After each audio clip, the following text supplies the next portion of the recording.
Welcome to day 46 of our 365-day Bible journey. Today we continue in the book of Numbers, covering chapters 11 through 13. In these chapters, we witness the Israelites' struggles in the wilderness, their complaints, their craving for meat, and their first glimpse of the Promised Land through the eyes of the 12 spies. Before we begin, we want to encourage you to take a moment to click the thumbs up button. This simple action helps this channel grow and reach more people with God's Word. If this journey has been a blessing to you, be sure to hit that like button. It truly makes a difference. If you're new, welcome.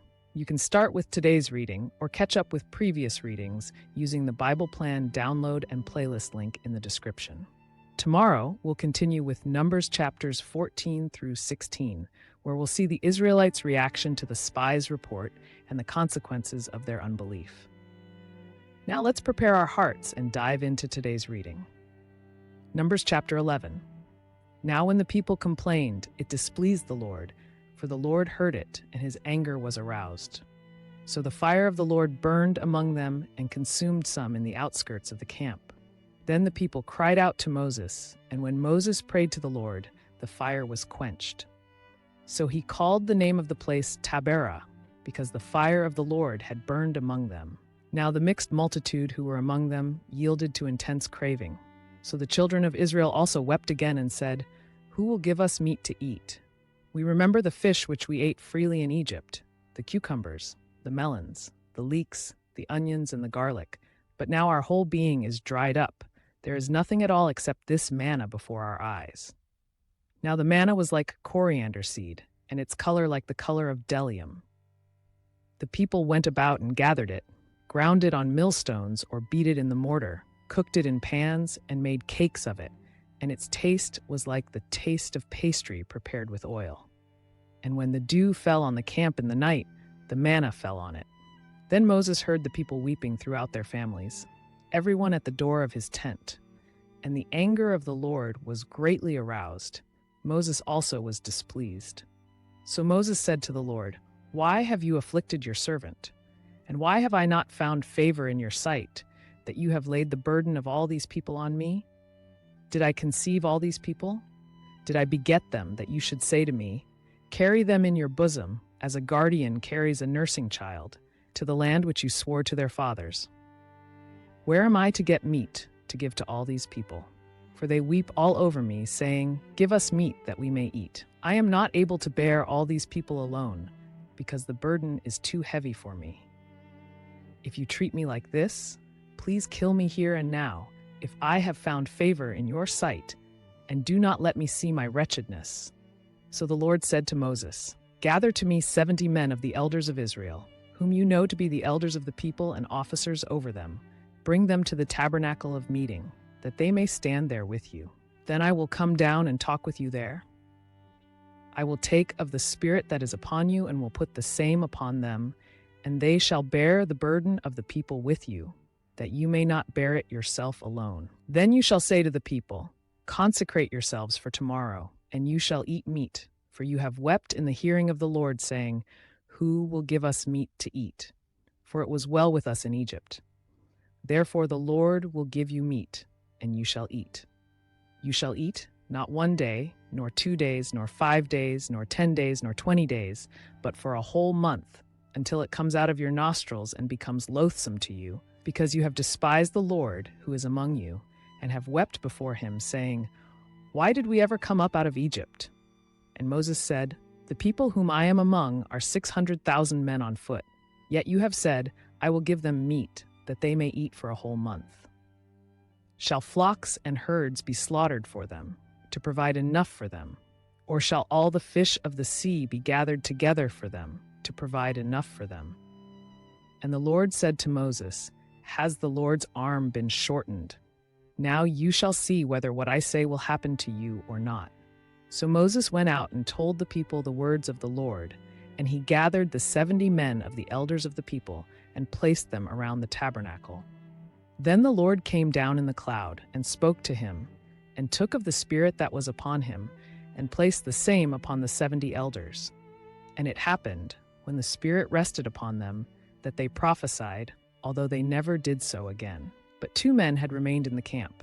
The name of one was Eldad, and the name of the other Medad, and the Spirit rested upon them. Now they were among those listed, but who had not gone out to the tabernacle, yet they prophesied in the camp. And a young man ran and told Moses and said, Eldad and Medad are prophesying in the camp.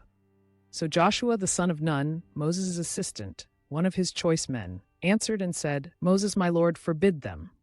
Then Moses said to him, Are you zealous for my sake? Oh, that all the Lord's people were prophets, and that the Lord would put his Spirit upon them. And Moses returned to the camp, he and the elders of Israel. Now a wind went out from the Lord, and it brought quail from the sea and left them fluttering near the camp, about a day's journey on this side and about a day's journey on the other side, all around the camp, and about 2 cubits above the surface of the ground. And the people stayed up all that day, all night, and all the next day, and gathered the quail. He who gathered least gathered 10 homers, and they spread them out for themselves all around the camp. But while the meat was still between their teeth, before it was chewed, the wrath of the Lord was aroused against the people, and the Lord struck the people with a very great plague. So he called the name of that place Kibroth Hattaavah, because there they buried the people who had yielded to craving. From Kibroth Hattaavah the people moved to Hazeroth and camped at Hazeroth. This concludes Numbers chapter 11. Numbers chapter 12. Then Miriam and Aaron spoke against Moses because of the Ethiopian woman whom he had married, for he had married an Ethiopian woman. So they said, Has the Lord indeed spoken only through Moses? Has he not spoken through us also? And the Lord heard it. Now the man Moses was very humble, more than all men who were on the face of the earth. Suddenly the Lord said to Moses, Aaron, and Miriam, Come out, you 3, to the tabernacle of meeting. So the 3 came out. Then the Lord came down in the pillar of cloud and stood in the door of the tabernacle and called Aaron and Miriam, and they both went forward. Then he said, Hear now my words. If there is a prophet among you, I, the Lord, make myself known to him in a vision. I speak to him in a dream. Not so with my servant Moses. He is faithful in all my house. I speak with him face to face, even plainly, and not in dark sayings, and he sees the form of the Lord. Why then were you not afraid to speak against my servant Moses? So the anger of the Lord was aroused against them, and he departed. And when the cloud departed from above the tabernacle, suddenly Miriam became leprous, as white as snow. Then Aaron turned toward Miriam, and there she was, a leper. So Aaron said to Moses, O my Lord, please do not lay this sin on us, in which we have done foolishly and in which we have sinned. Please do not let her be as one dead, whose flesh is half consumed when he comes out of his mother's womb. So Moses cried out to the Lord, saying, Please heal her, O God, I pray. Then the Lord said to Moses, If her father had but spit in her face, would she not be shamed 7 days? Let her be shut out of the camp 7 days, and afterward she may be received again. So Miriam was shut out of the camp 7 days, and the people did not journey till Miriam was brought in again. And afterward the people moved from Hazeroth and camped in the wilderness of Paran. This concludes Numbers chapter 12.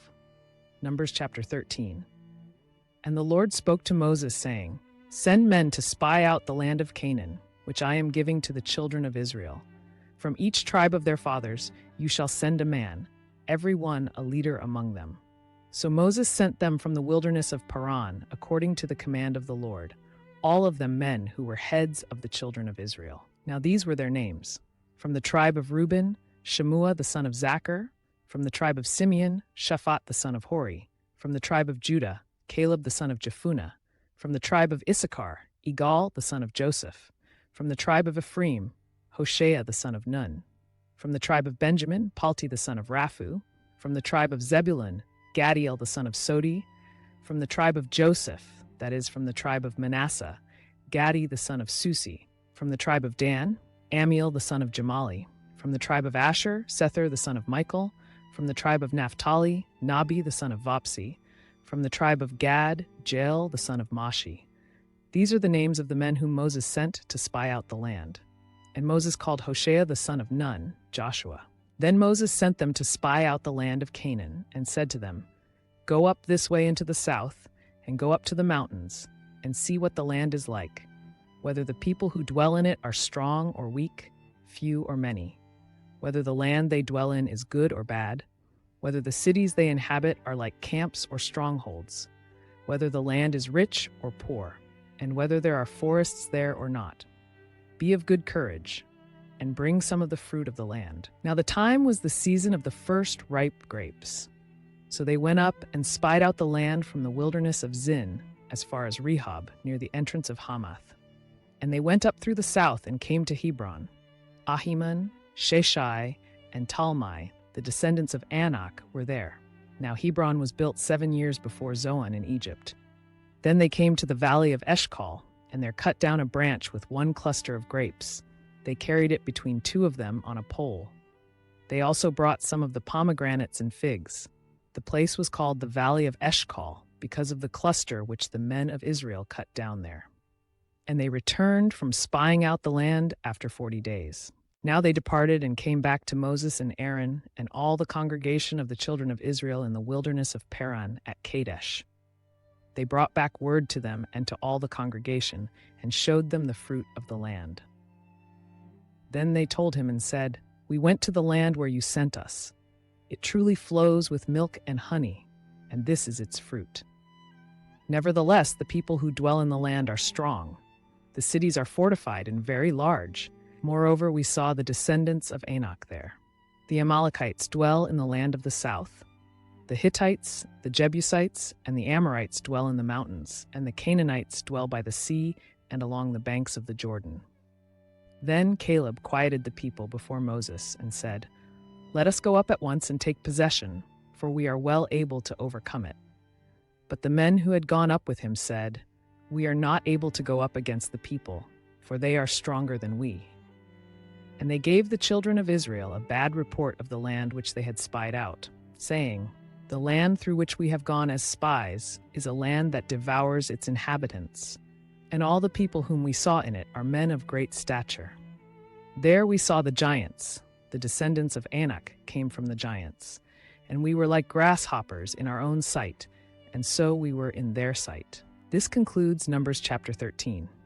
That concludes our reading for day 46, covering Numbers chapters 11, 12, and 13.